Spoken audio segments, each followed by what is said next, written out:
Chat, we'll do this one and then I'll call it a night. What's up, guys? It's Big Willie, and I just Wait, spent when was this dropped? Oh, 14 hours the ago? last Oh, yeah. few days data mining all of All right, let's Schedule see. 1's code. I ended up finding What a is a bunch data of mine, by exploits the along way? the way that I legitimately haven't heard anyone talk about before. What is a data mine? Does anyone know? So I needed to make sure I shared them with you all. Like being able to double your money every single week, or getting 3,000 XP in one day without selling any drugs. Wait, are these just like telling you What are strats? the actual odds for the casino? And maybe, just maybe, I found some secret things Tyler has been working on that aren't even on the roadmap. You're gonna Me? want to stick around until the end for this one because You, like, there go are through the some game things I files found and that I look don't into them think and find anybody shit, I else guess? knows about. Now let's get into it. Can you please A lick my... wise man once said, "Buy gold and They got sit a data on from... it. Okay. That is the key to success." Except, not like this. Dude, I gotta go to Did the you know that toilet. one of the best investments you can do in the mid to late game is buying gold with your surplus money? Well, I sure as hell didn't. I thought it was literally just a decoration. Until I stumbled upon the code that determines how much money the pawn shop offers you for a product. Now, originally, I thought he offered a random amount every day, but it turns out it's actually pre-calculated. Without getting too far into the weeds, basically what the code does is take the first letter of the item you're selling, plus the current day of the week, and adds it to a graph between 44 and 180% of the actual value. This means that each item's first letter and the current day correlates to how much money you'll get offered by the pawn shop. What? If you try to sell a gold bar at the pawn shop, depending on the day, you'll get either 4,500 or 18,000. And since gold is one of the most 18,000? expensive non-product items in the game, this makes it How I super got 10 easy to million? stock up on it and sell it when the Skibbity timing is toilet. right. And what time is best, you ask? Thursday. Thursday? Thursday is the best time to sell the gold that you stocked up on during the week. Stop being So ginger. what I I'm do not. is every single day, once my businesses have finished laundering my money, I immediately run to Herbert's shop and I buy all the gold bars I can. I do this every day until Thursday, and then I dump it like it's the stock market during COVID. No I end up way. making around $500,000 every single week just doing this. Now keep in mind, this does Literally get paid out in goat of cash, your so you channel. can't just go spend it at a store. But here's the beautiful thing about it. You can just launder that very cash you just got, and redo the entire process each and every week. That's kind of Just cheating, though. That's keep not enough really cash that in your bank fun. to keep your operations flowing. I With wouldn't this want to method, do that you because are that's quite literally cheating, making bro. passive income with That is literally not even compounding fun. interest. It's like Wall Street, except we're making Give the me drugs some instead money of and you taking became famous. I'm not even famous, bro. Now this one is actually the reason why I started data mining this game in the first place. You see, I kept getting my It's not counteroffers cheating. It's in the rejected, game. I and mean, you couldn't can look at it like figure that, out but it's why. like it But takes the fun out of the game. I mean, I guess it's not cheating. It takes the fun out of the game, though.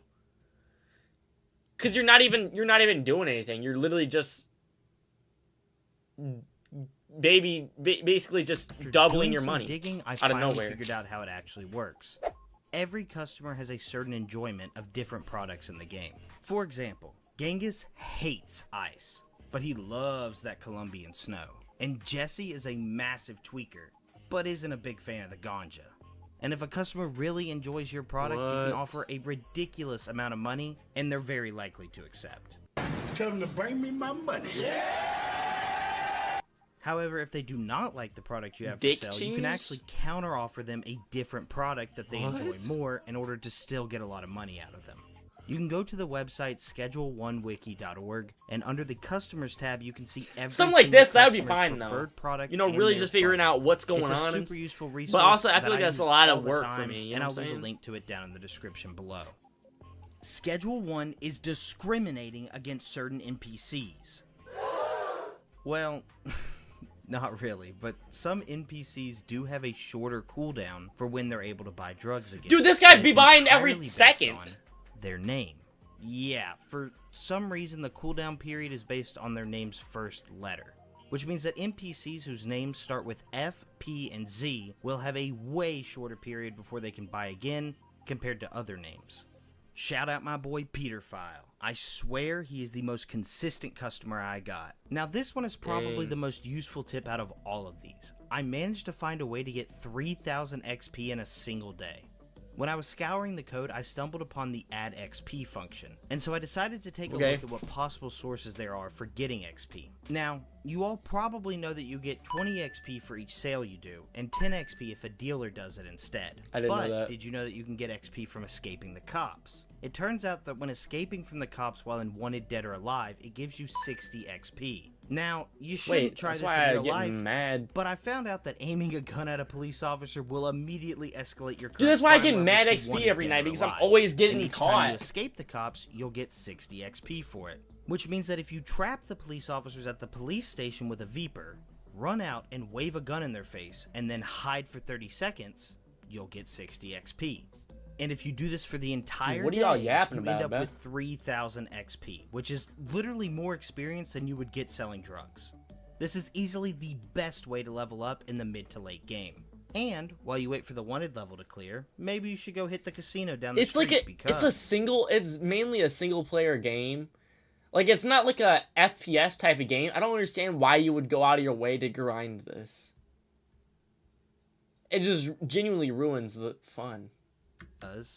Contrary to real life, gambling is actually extremely profitable in Schedule 1. The slot machine is an absolute money printer. The reason the slots are so profitable is because the odds are unweighted. This means that you have a completely neutral 1 in 6 chance to get any symbol. You're just as likely to get a lemon as you are the 7. Now, I'm not going to bore you with all the math and probability calculations, so you're just going to have to trust me here, but the slots have an EV of 135%. And for those of you who aren't fucking nerds, this means that if you put in $1,000, you are expected to make $1,350 on average. What? It's a slot machine with no house edge whatsoever. But if card games are more your style, I also learned something new about Blackjack and Ride the Bus. The entire time you're playing these games, the game is running through an imaginary deck of cards in the background and keeping track of which cards have been played. As someone who works in technology, Tyler did not have to do this. It would have been 10 times easier not to track the discarded cards and just randomly generate the next one, and I bet no one would have ever noticed. But he really went out of his way to add that. That's actually kind of cool. I didn't know that. You can really tell how much he seriously Why are you talking cares about Boots with the game, Fur? and it gives me a lot of hope for the future. And honestly, the fact that the card games are fair surprised me a lot, because I cannot count the amount of times that I have been playing blackjack and the dealer magically happens to draw the exact card they need to win. I was like, this shit has got to be rigged, right? But in reality, it's a skill issue, and I'm just garbage. It's not rigged at all. Skill issue. As I was data mining this game, I also found multiple unfinished features that I'm guessing Tyler is going to add in the future, or maybe he just decided. How is that to him discontinue. IRL? But I figured you all would want to know about these. The game has code for a utilities app, which shows the water and power usage of your properties. It also has unused fields for dumpster counts and emptying costs, which would mean that every time you or your employees run the tap water, it would cost you 10 cents per liter, and the price per kilowatt is set at 25 cents. Also, there's a model for a small power tower that you'd hook up to your machine. Imagine modding the game. These power towers are a bit special because that they would be fire. Constructible outside of the property instead of inside.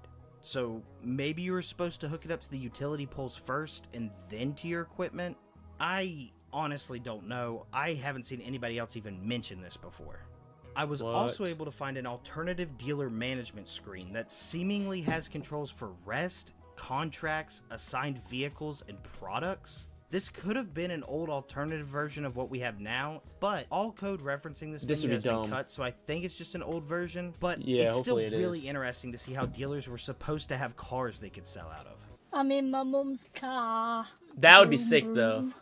In the code, there is a model for a character titled Loan Shark. He wears jeans and a flannel t-shirt, and he drives around in a shitbox with bullet holes. Yo! I think maybe this is a mechanic coming out regarding your suppliers. Maybe they put out a hit on you if you don't ever pay them back. You know our girl Miss Shirley Watts does not play around. But it could be something else entirely. So bear with me and put on your tinfoil hats for a minute here. Do you remember the two shady people Uncle Nelson sends you to meet in the prologue? Yes, bro. They Well, need more lore to look add. like the Loan Shark model in the code. Sure, their shitbox doesn't have bullet holes, but one of them is wearing the flannel from the model underneath his vest. And if you look carefully, hidden in the trees right next to the barn, there are two dirt piles. Wait, what? In the game's code, these dirt piles are named loan shark graves. Coincidence? I think not. I'm Hold starting on. to think they're the ones that tipped off the feds, and old Uncle Nelson had some shooters take care of them.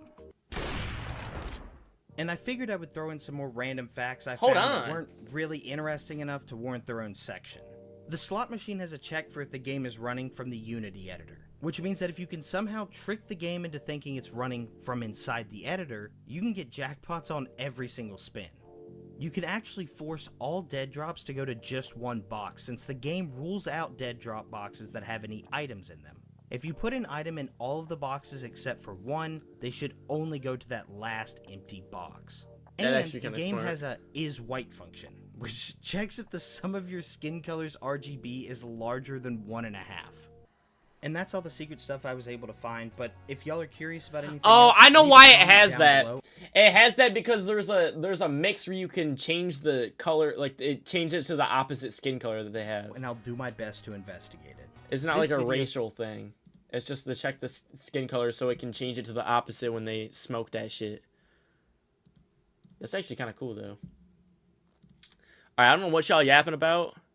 Y'all yapping mad yappy?